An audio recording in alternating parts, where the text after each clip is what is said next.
this year's Black History Month video series featuring Black farmers and gardeners here in the Bootheel.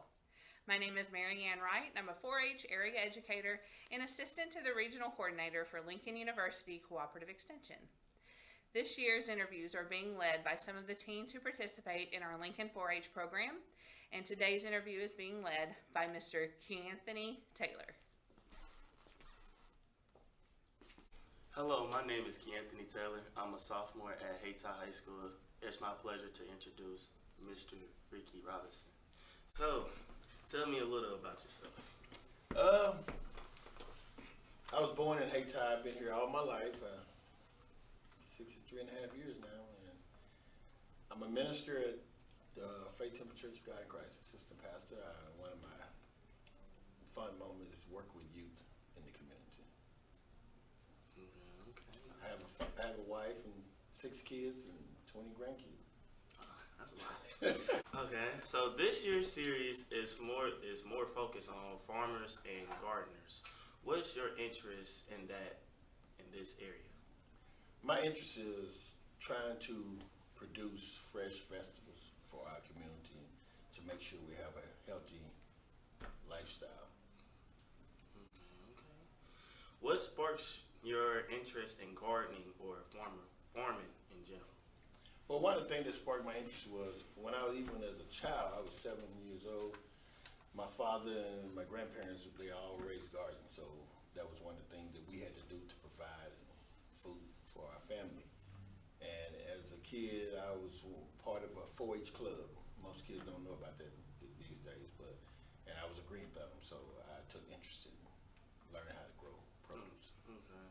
You said your family had a history of growing, but can you tell me a little bit more about that, about the farming? Well, one of the things my family was adamant about was making sure we had enough vegetables in our garden so it could supply our needs for a year at least, because we can, and we put vegetables in the freezer and kept them over the winter, so when it was Thanksgiving, Christmas, we can go in the freezer and provide food. So that was one of the biggest things. As a large family, I'm one of 12 kids, so we had a large family. In those days, they had big families, so they can go out and do farm work and provide for the family.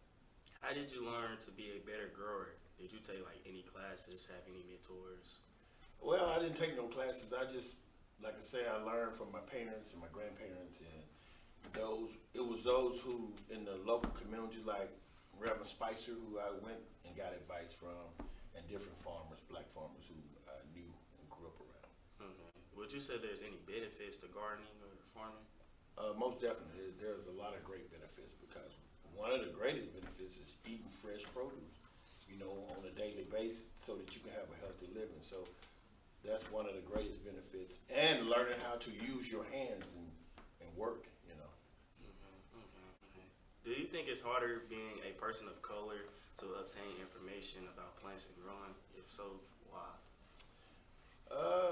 Not necessarily. I mean, it's just one of the things that, back in those days, in the 60s and 70s, we was able to obtain, because we had to learn it. It wasn't no option. And in today's society, kids have they have an option. They don't really teach going out and learn how to garden.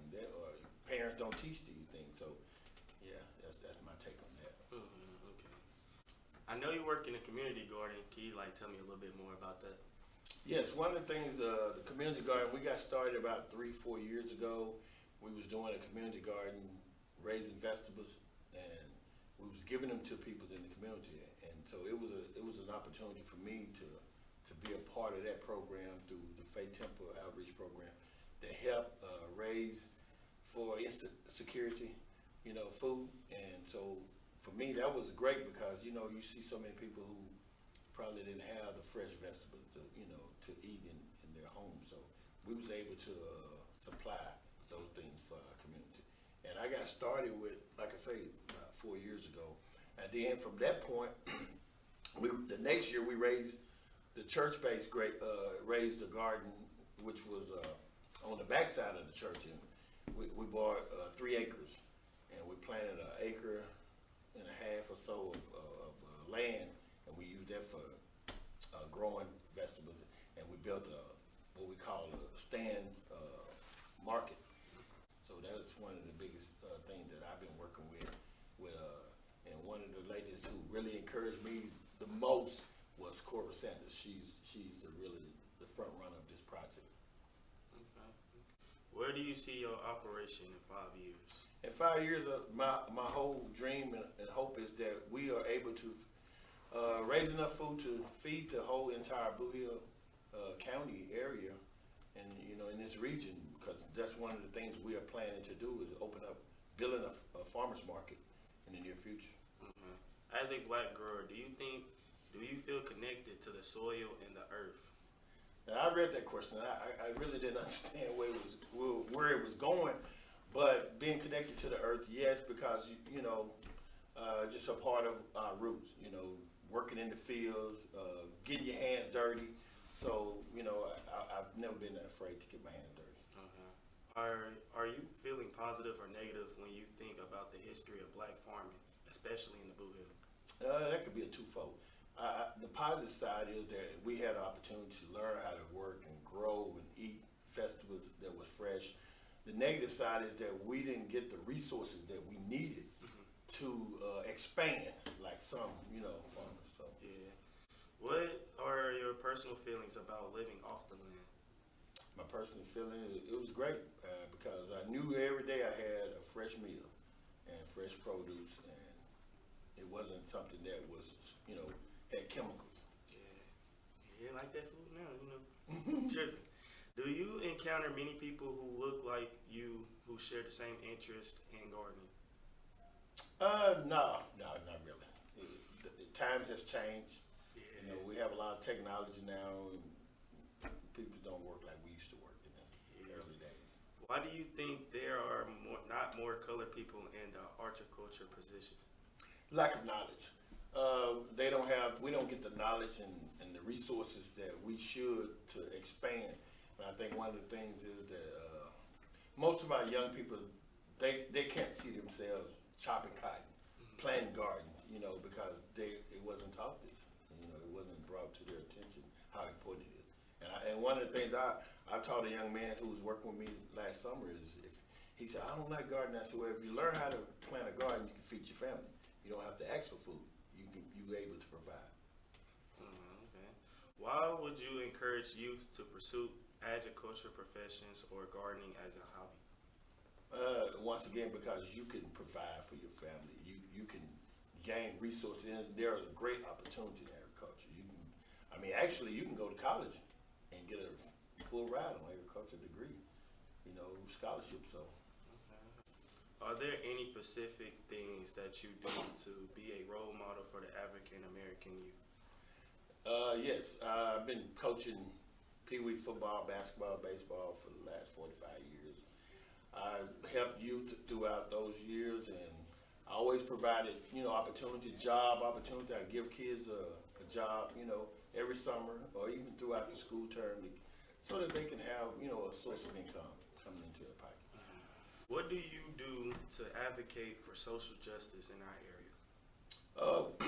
One of the things I do, for the last 15 years, I've been on the school board, so my voice as far as social justice is enlightening people on what's going on in our community, our school activities, and I try to be, a beacon for those who can't speak and a voice. So, that for social justice, I think that's a very important subject that we as American people, especially Black Americans, need to know and understand, especially our opportunities that lies ahead. We need to take advantage of those.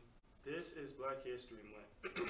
Is there anything else you would like to share regarding your feelings of being a person of color in horticulture or in our community in general?